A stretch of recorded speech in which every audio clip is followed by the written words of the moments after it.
Hello my friends, welcome to Garhdo Goes Geek for this Fandom primer. Today we are learning about The Legend of Zelda. The Legend of Zelda is a series of action-adventure video games developed by Nintendo. Taking place in the fantasy land of Hyrule, the main games all feature the character of Princess Zelda, who is usually central to the game's storyline, while players take on the role of a protagonist named Link, although the player can select their own name in various games if they wish. Link is a courageous hero wielding the Master Sword, who will usually come up against a great evil in his adventures, usually but not always the Demon King known as Ganon. With this evil threatening the land of Hyrule and Princess Zelda directly, and oftentimes seeking a source of great power in the land of Hyrule known as the Triforce. However, one thing that makes this series of games unique is that each game is not a continuation or remake of the previous entry, but instead telling a new story with new incarnations of the main characters that can act differently and even be of different ages to previous iterations. The first game in the series released on the Nintendo Entertainment System in 1986, making this year the franchise's 40th anniversary, but perhaps the most well-known and most lauded entries in the series, and definitely the most successful entries, were 1998's Ocarina of Time, released on Nintendo 64, 2017's Nintendo Switch launch title Breath of the Wild, and its direct sequel 2023's Tears of the Kingdom. However, many other games in the series have also gone on to notable critical and commercial acclaim, most notably A Link to the Past, Link's Awakening, Majora's Mask, The Wind Waker, Twilight Princess, and Skyward Sword.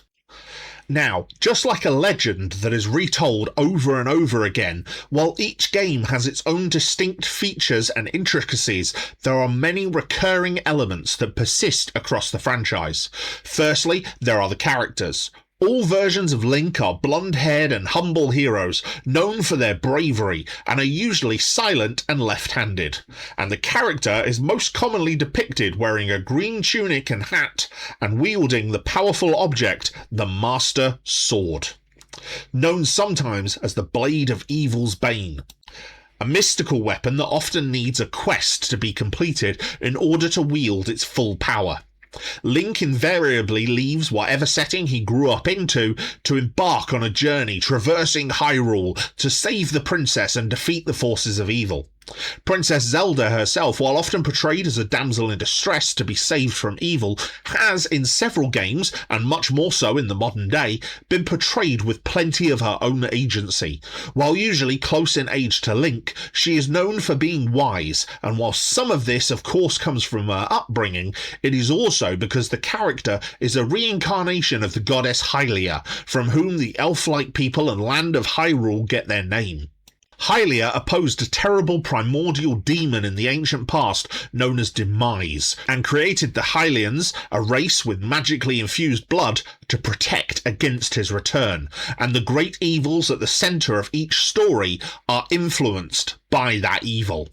The primary villain of the series and Demise's successor is Ganon, who was once the mortal warlock Ganondorf, who sought the Triforce, a relic that can grant the wishes of its user, to remake the world in his own dark image. This, however, split the Triforce into three elements, each of which is closely associated with one of these three characters. Ganon holds the Triforce of Power, Zelda the Triforce of Wisdom, and Link the Triforce of Courage. Just like the three main characters of the story, however, several other elements reoccur throughout the series. Obviously, most stories are set in Hyrule, a land where several races and famous landmarks return in the various games, such as the volcano Death Mountain, home to the rock-like Gorons, the vast Lake Hylia, home to the fish-like Zora, the desert to the east that serves as the home of the all-female Garhdo, the mountain foothills of where the bird-like Rito people live in their village,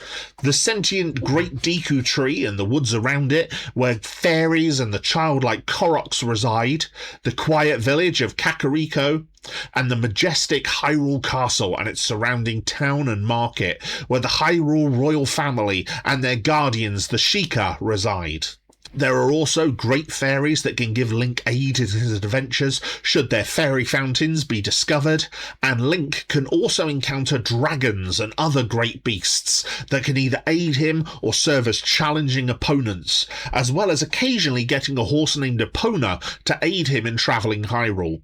Many enemies can reoccur through the series as well, as creatures that Link must overcome in his quest before reaching Ganon, either as part of the Demon King's army, such as the hordes of pig-like moblins and bokoblins, the cunning Lizalfos, the armoured Darknuts, the magic-wielding Wizrobes, and the centaur-like Lynels, or alternatively, the enemies that Link fights can simply be creatures existing in the world, such as the jelly-like Choo-Choos, rock-launching Octoroks,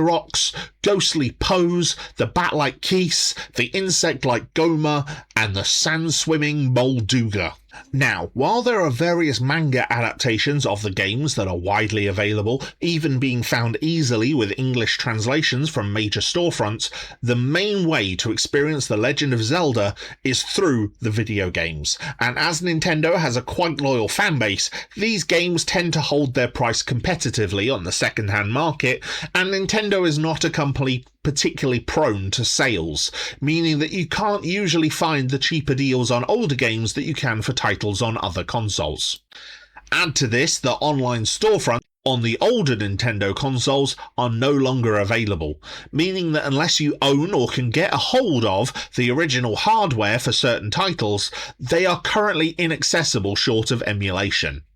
However, with that said, the latest games in the franchise, including several ports and remakes, are all available on Nintendo Switch, with enhanced features on Nintendo Switch 2, and several of the older titles can be played using the Nintendo Switch Online subscription service. Perhaps the most immediately accessible game for a modern audience is the flagship Zelda title on the Switch, Breath of the Wild, which provides a captivating open world to explore,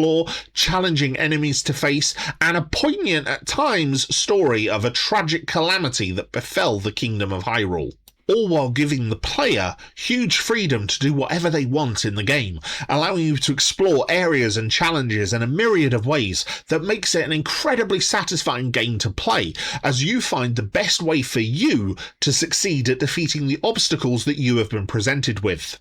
Should you enjoy this iteration of The Legend of Zelda, then Tears of Kingdom serves as a direct sequel, with a spin-off game called Hyrule Warriors Age of Calamity covering the backstory of the game, however with a very different and much more action-focused style of gameplay than the rest of the franchise. Another one to highlight is the HD remaster of Skyward Sword, which is the first story in the lore of the series, seeing the origin stories of much of the franchise's recurring elements. There is also a Legend of Zelda live-action film coming next year, directed by Wes Ball and starring Benjamin Evan Ainsworth as Link and Bo Bragason as Princess Zelda, which will no doubt serve as another great entry for any non-gamers as it brings this franchise to a new audience. Hopefully by now you have all you need to start exploring this fandom. If you enjoyed this, then please like and share it with your friends. I also have other content available in my attached link tree. Please take care of yourselves and look after your health as best as you can. Until next time, my friends.